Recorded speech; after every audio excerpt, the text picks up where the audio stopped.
Hello and welcome back to Continental Club, where we discuss the hottest topics in European football. I'm back from holiday. It's great to be back in the hot seat, and joining me is Chris Hamill, as usual, and for the first time in over 4 months, so he says. Yeah, it feels Zach like a long time. welcome back to the Continental Club set. How are you? Did you find your last episode?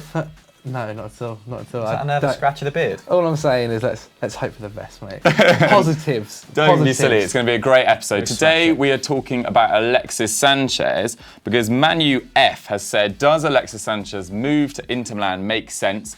Does it make Inter Milan a better team than Juventus? But before we get into that, No. Before we get into that ridiculous question, please remember to subscribe to the channel and hit that notification bell to never miss a video. Basically, a bit of background to this. According to the BBC, Man United and Inter Milan are yet to reach an agreement over the move for Alexis Sanchez. Supposedly, it's a loan deal, but his £390,000 per week wages are proving a bit of a stumbling block. Inter Milan aren't willing to pay half of those. Sorry, they're only willing to pay half of that, and United view that as unacceptable. Apparently, the Chilean is keen to link up with Romelu Lukaku, but doesn't want to take a cut on his bumper deal, which doesn't actually run out until 2022, Ridiculous. which I wasn't aware of until yesterday. So let's just dive straight into Alexis Sanchez. Chris, what have you made of his time at United, and would he be a good signing for Inter? What is it, 8 goal contributions in like 38 league and European Cup appearances? That's pretty conclusive, isn't it? I did think that he would maybe ride out that rough first 6 months and then improve from there on in. It's not really been the case. However, he has looked a little bit like his former self, more so in recent times, particularly in the Copa America, where his numbers spiked. That maybe spikes a little bit generous, but his numbers certainly improved. A couple of take-ons, a couple of key passes, a couple of shots as well, which maybe, which wasn't the case at United. Very productive in his last 6 months at Arsenal, despite being injured, and his whole United career has been pretty underwhelming. Saying that, United were competing on multiple fronts last season, so he still got a decent amount of minutes, not necessarily starts. That right-hand side is still there to be claimed, let's say. I like Daniel James. He showed signs of promise against Wolverhampton, although I do think he was kind of lacking in terms of movement. It was his approach was a little bit Championship in that he got the ball and then he seemed to decide what to do with it thereafter. Hit the byline, winning corners. That's fine. That's productive to an extent.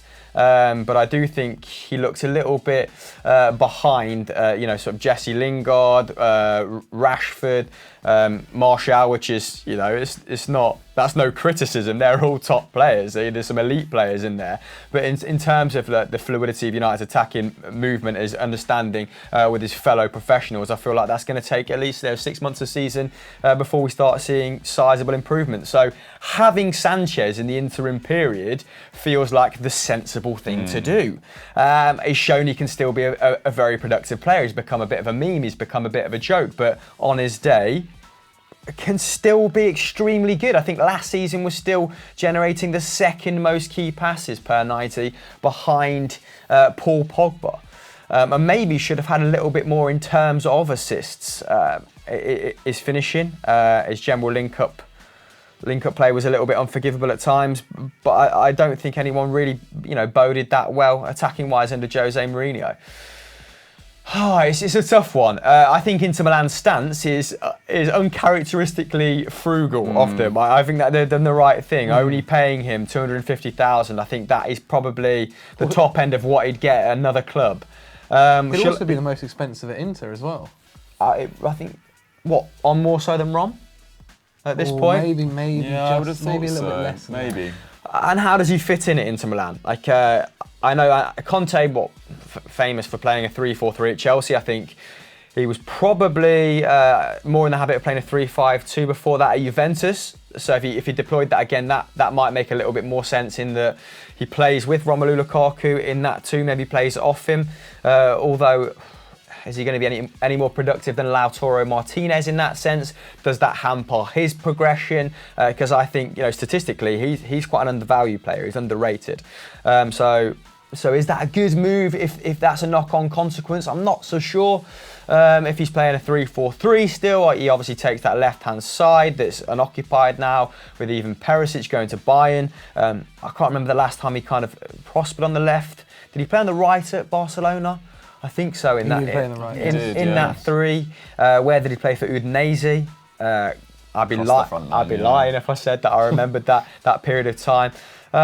So it's still a lot of question marks hanging over this, regardless of the wages, like how he'd fit into the system and whether he'd be worth it. Big questions that need answering. But I'd back Conte to get more out of him than Solskjaer seems to.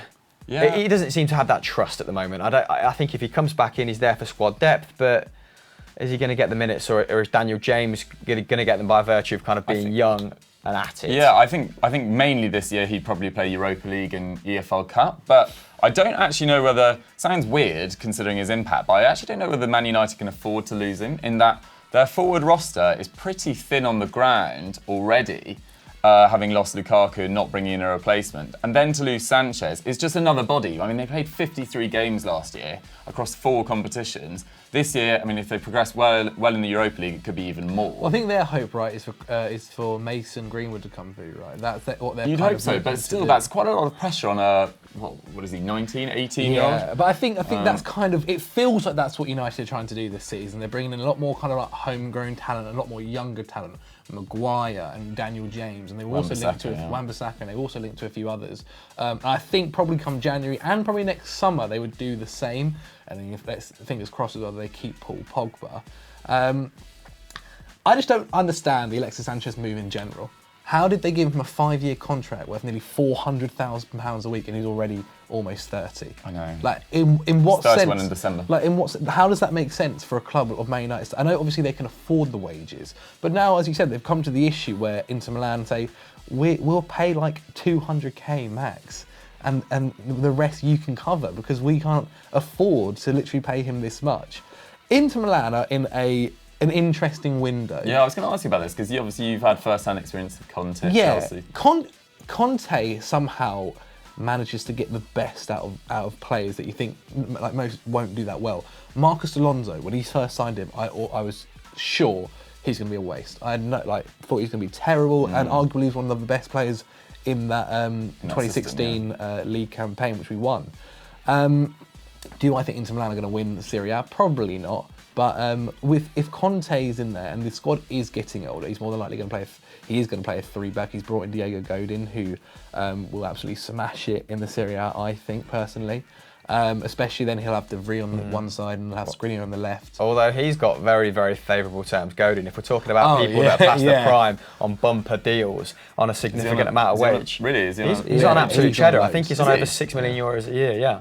Yeah, he's on quite a bit, especially for how old he is. And I think, is it a 3-year deal as well?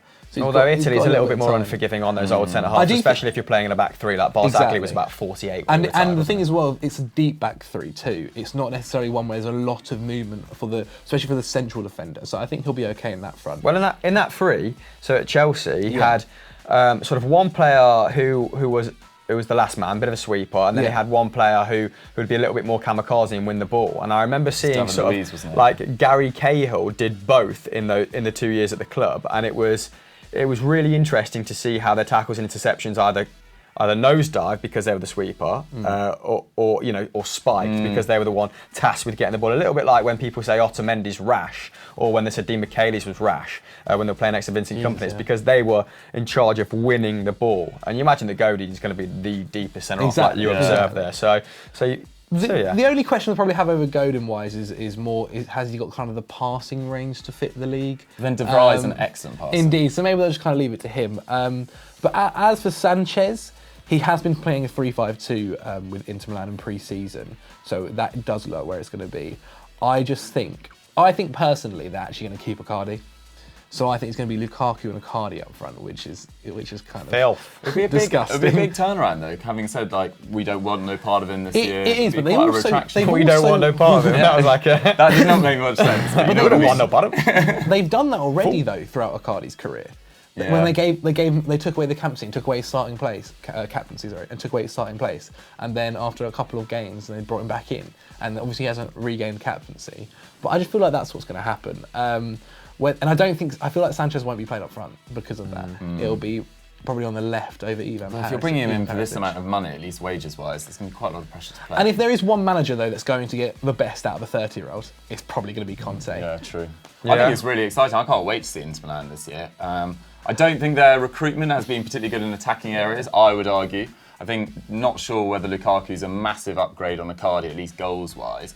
And Brozovic's going to kill it. Perisic, as much as I don't think he's the right man for Bayern Munich by any means, like he's sort of a player from a bygone era in that he's just a cross specialist. I don't know whether Sanchez is an upgrade on him, but I like some of their other business. Like they brought in Nicola Barella in midfield. They brought in Stefano Sensi on loan as well, who looks like a really promising player. Godin will solidify them at the back a lot. Barella and in then particular. Lazaro, right wing back as well, I think could be quite exciting as well. Yeah. Barella's a guy who can do a little bit of everything, and I really like him. I think that was, for me, one of their favourite bits of business. And they've still got, they've got some okay creators left in the side, but I don't think Candreva contributed meaningfully after like Christmas or something, a decent start. They've got Politano. So there's going to be a decent amount of service to these guys. However, should we move on to the second part of the question where it's like, are they going to topple Juventus with these signings? Because as you pointed out there, it's a mixed bag. There's some positives in there, but surely not. No, it seems like a step too far, at least this season. I mean, maybe after a year and another window, I just feel like Conte hasn't got quite the squad he probably wanted to, I would necessarily say. I mean, if he got rid of Icardi and got, say, quite a big transfer fee for him, because even with the current situation, you'd expect him to go for at least 50 million. That could have been reinvested into the side, and probably more, but he hasn't really played for 6 months as well, so I don't know what his fee would actually be. But Juventus, it's been a weird window for Juventus. I mean, they've really done well defensively, I think. De Ligt, Demiral, Romero's come in, Spinazzola as well. Push Rogani out, basically. They've essentially said that they want Rogani gone, would take 25 million minimum. Yeah. I mean, maximum. I think Demiral was their first Turkish player, by the way. Ever? Yeah. Really? Which I thought was a bit He was back surprising. in... That might be totally wrong. I'm getting that wrong. Let They us brought know. in Luca Pellegrini, got rid of Spinazzola. Yeah. But it'll be interesting to see what he's going to do up front as well, because Dybala, where does his, what sort of mood, what sort of headspace will he be in the first few months of the year? It's going to be fascinating. It's weird, especially because when Sarri first joined Juve, we were like, Dybala's going to be the man. Like, this is when Dybala just absolutely skyrockets and he becomes the integral part. And then a couple of weeks after, Dybala's been shipped off to every other club.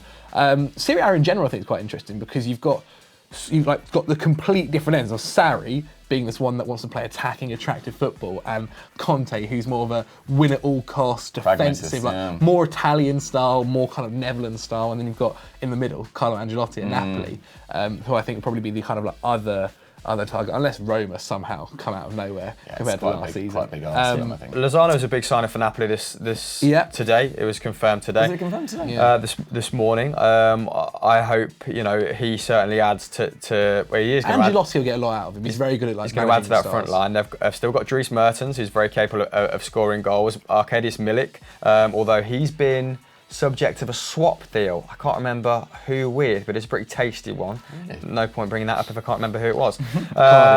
And Fabian Ruiz was one of the outstanding creators in Serie A last campaign. So I think, Napoli are very strong going forward. Of course, they've got to replace Raul Albiol. They've done that with Manolas, but Manolas is nowhere near as good at kind of distributing from the back as Raul Albiol. Raul Albiol was one of only, I think, in the top 10. This might have been the season before. I think he was averaging around 7 long balls last season, but the season before that, it was him and 9 goalkeepers in terms of completed long balls in Serie A. So he's got big shoes to fill. I think Raul Albiol headed off to Villarreal. That's sort of his kind of where his twilight of his career is going to play out. But because Manolas hasn't even properly averaged a lot of passes ever.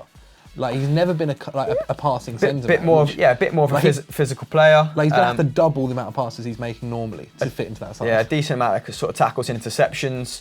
I think this is the perfect time to bring Conte in if you're Inter Milan, because I don't think there's going to be any surprise packages this season. Torino may be finishing above, I think, did they finish above Lazio in 7th maybe last time? I think that was probably the surprise.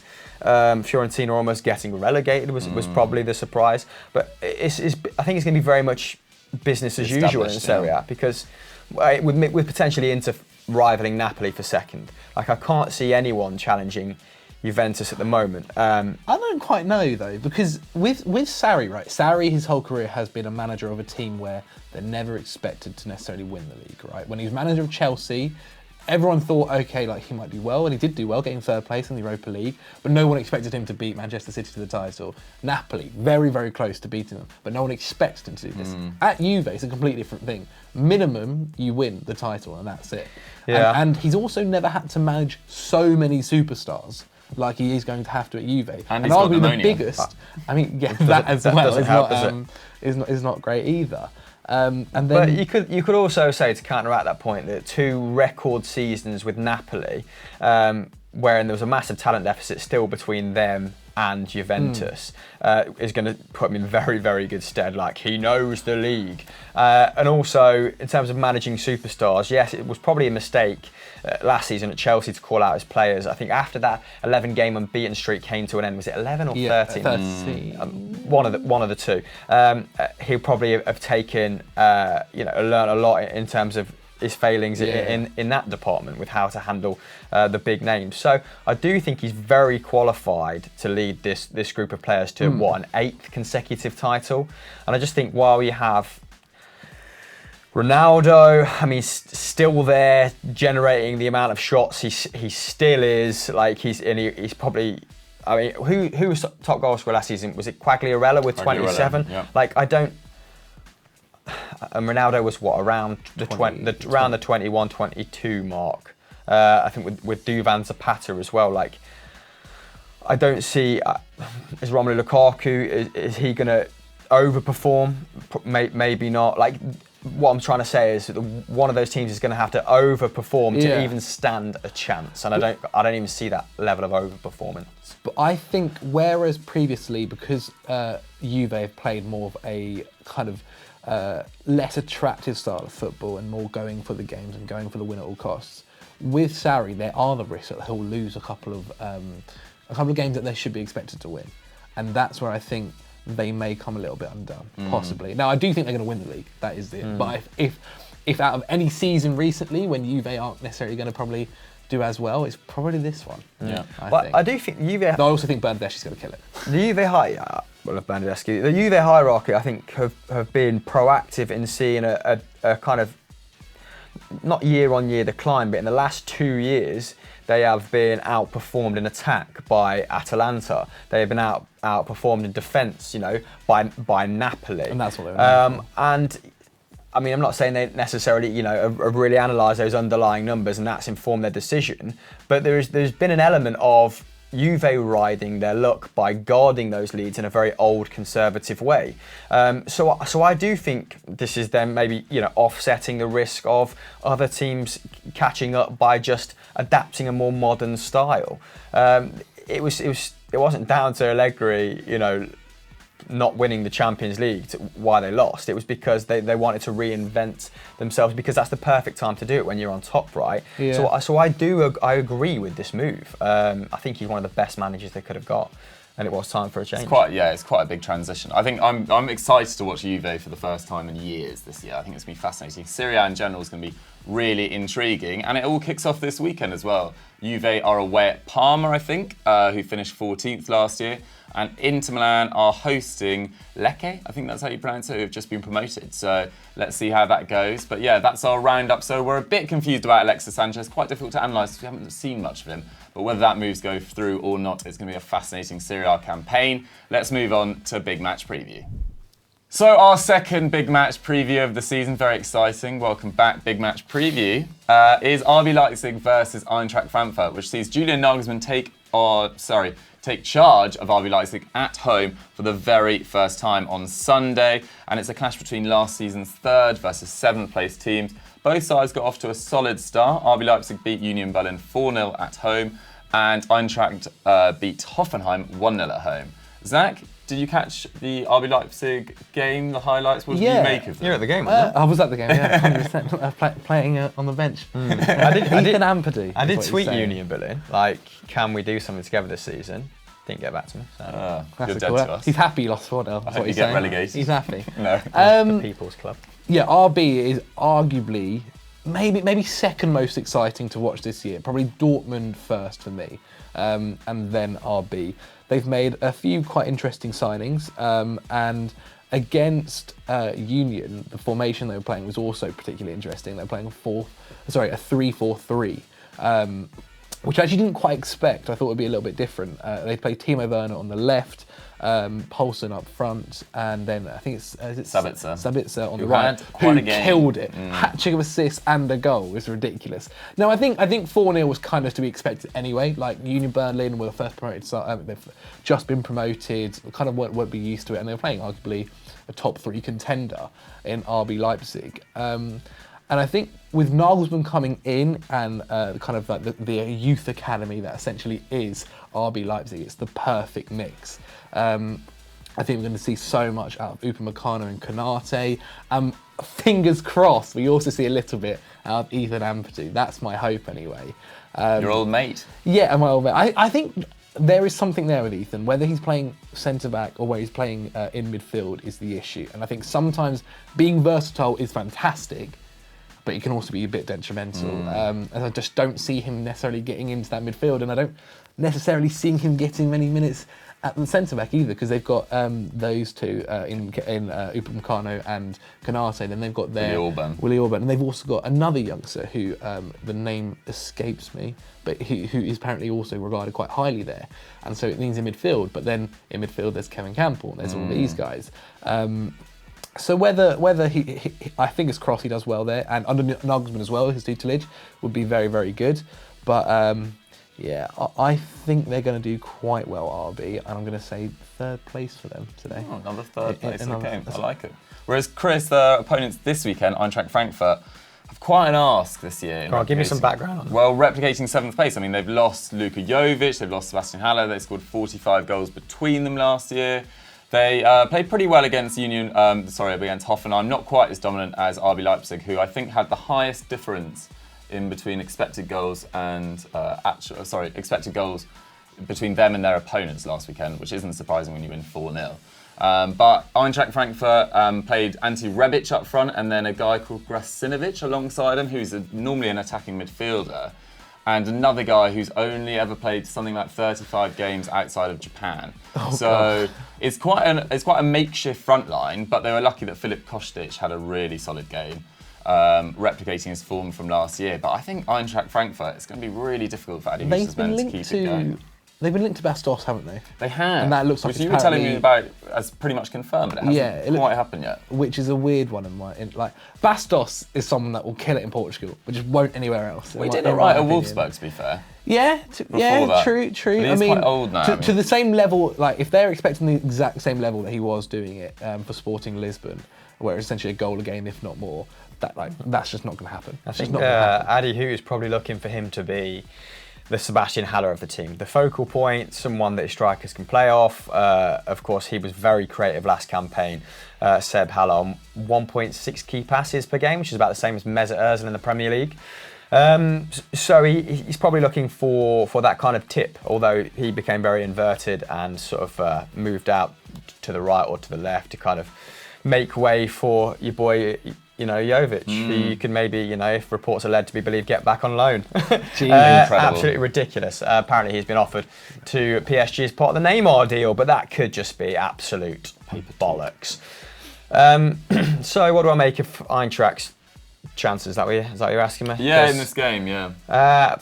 Listen, I mean, since their big boys moved on, I like Kostic. So down that left-hand side, he was one of the players I kind of touted for a move to a bigger club last term. I thought someone like Leverkusen might come in for him. What did he play there before? Not quite sure now. But I can only see Nagelsmann sort of. I can see RB being the second best team I don't want to say quite comfortably, because Dortmund have strengthened very, very well. It started well as well. They were the second best team last season under Rangnick, statistically speaking. They were unfortunate to finish fourth, and Dortmund sort of got every last modicum of luck you could hope for as a team. I think they'll be very competitive for second. I do think that Bayern should have got more points last term. I think they were a little bit unfortunate. I think Kovac probably came under some unwarranted pressure. Their defence was incredible, although they've not really added meaningfully to that front line, and they have added some superb defenders. So, which we've contested their summer in episodes gone by, haven't we? Coutinho will help in that regard in terms of chance generation for Robert Lewandowski, they were quite reliant on him being great last year, although he did underperform expected goals for like the first time in his career, so he should have had more goals. And Serge Gnabry for kind of all that progression. So he'll help in that sense, Coutinho. But yeah, RB Leipzig, I think they'll probably sweep Eintracht aside. I'm talking 2-0, maybe 3-1, and finish maybe second or third. Zachary, what are you saying for this game? Prediction time. 3-1, Ampadu comes on. For a corner, and he scored. If you go 3-1, I'll go 2-0 then. Okay, just to be different, I'll go for a 1-1 draw. It's going to be very boring. No, it'll be a good game. Check it out on Sunday. Let's move on to quickfire questions. We'll just go straight for it. Ashley Toomey 9, we're only going to do 1 or 2 because we've been rambling on for ages, says, thoughts on Ribery to Fiorentina. Zach, are you a fan of Ribery? Or? It's nice. It's a little bit of a swan song. Like, nice, relaxing time in Florence. I reckon what it is, is that he's of the age where he remembers Fiorentina being like really good, like back with Batagol and everything, and kind of like goes, you know what, if there's somewhere I'm going to end my career, like why not there? What a kit as well. And yeah, where the kit's fantastic, and also I expect them to do a lot better than they did last season. Like I think they had like some ridiculous amount of draws where it was like, was it 17 or 12 or something like that, which is stupid. Who's in charge? Was it not Pioli? Montella? Is it Montella? Yeah, I think so. And they've kept Chiesa as well. They've kept Simeone. So I reckon they'll do a lot better than they did last year. And worse, as long as Frank Ribery's not taking the minutes from, say, an up and coming kind of youngster, then I think it's going to be absolutely fine. Probably get a couple of goals. Potentially good experience around the squad as well. Yeah, exactly. Fair enough. That was a pretty succinct answer from Zach. No more to say on that. We'll just quickly dive into this because it could potentially be quite a long one. But the Has Karim says, given how poor they looked without Messi and the injury pile up alongside the departure of Coutinho, are we getting worried for Barcelona? Hamel, did you catch the highlights of Barcelona losing to Athletic Bilbao, or what did you read? I mean, I think everyone saw the goal that Aritz Cedric scored, didn't they? In the 88th minute, second touch of the game, the old boys just steered it home to steal all the points, and I don't think it was totally undeserved either.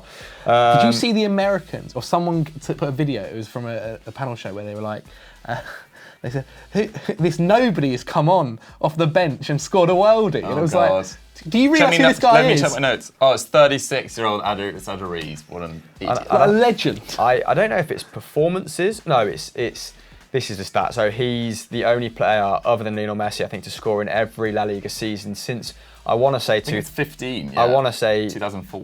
Yeah. I was going to say, I want to say 2000 and... like early 2000s. Yeah. So we'll go, well, let's just be broad. Early 2000s. What, am I worried for Barcelona? Was that the question, sorry? Yes. Dembele's injured as well, Suarez. Ousmane Dembele, I mean, the fact, it's a double-edged, well, it's not a double-edged sword, it's kind of all piling up in the sense that the fans' patience is wearing out with him and he keeps picking up these recurrent injuries. So that is worrying. And he's the sort of player that you'd have expected Bayern to move forward in a more stronger fashion than Coutinho. You know, an out-and-out kind of wide player. Obviously a bit of an inverted winger as well. He's kind of got it all, hasn't he? But as opposed to Coutinho. So it's interesting to see that they thought that he was, Coutinho was less of a gamble. I mean, Messi's out for the first couple of game weeks, maybe. I know he didn't even make the bench against Bilbao. Suarez is now being targeted by Inter Miami. Apparently David Beckham wants to make him his marquee signing in, I imagine, in another year. Like, yeah, I was going to say, not just yet. He's got another kind of 2 years, I think, of elite performance in him, although he's going to drop. Worried. I mean, they've stockpiled midfield personnel, haven't they, and not really strengthened that. It's also been one game. That forward line. Like, this is always the thing that annoys me at the beginning of the season. It's like, calm down. Like sometimes they need Which to you play know a too couple well more. from Chelsea defeating Man United. Indeed. And sometimes, you know, a couple of new players, Frankie de Jong's playing, like a few new signings, like everyone needs to essentially play a few more games to understand everything. And so, and as much as we like to say pre-season is great, pre-season isn't the same as playing a competitive league game. Completely different. But it is worrying when, and I know they've bought Griezmann, and Griezmann, when he kind of went point man in Suarez's absence, when Suarez came off, it didn't look like he was comfortable. He's obviously got to, like you said, integrate with his team. It's very early doors. But I think he likes being that kind of creator, that the more reserved forward. He was, you know, he did that at Atletico Madrid very well, didn't he? And when Rafinha's sort of coming on for Suarez, you think Rafinha as a player they've tried to get rid of 2 or 3 times. He played in that front 3 a couple times last season, scored a couple goals. I like him as a player. I don't think he's probably of Barcelona's level. But that's not great. That's the like for like substitution at that point in the season, especially when Real Madrid are blowing people away, and you know, even Gareth Bale looks like he's back amongst the goal, you know, the goal contributions. Well. So I think I don't know. I wouldn't say they've rested on their laurels, but the lack of joined up thinking in terms of constructing that squad, it still felt very haphazard, hasn't it? Fair enough. Very good indeed. I hope you guys have enjoyed Continental Club for this week. Let us know what you guys thought of our opinions in the comments down below as usual. And Zach, what should the good people go and do now? Why not check out We Need to Talk on Football Daily, that has just gone live as well, and head over to Squad Goals, Yes, where you can see all of us on videos play FIFA and other games like GTA. You say all of us, but I only made the squad once. So. There's a reason for that. There's a reason. And just a quick note before we leave, it will be a bank holiday Monday, so there'll be a top 10 on Monday, ERU on Tuesday, and transfer review on Wednesday. So just a quick mix around of the schedule, but you won't miss out on any of our content. Thank you very much for watching. Don't forget to subscribe, and we'll see you later. Bye.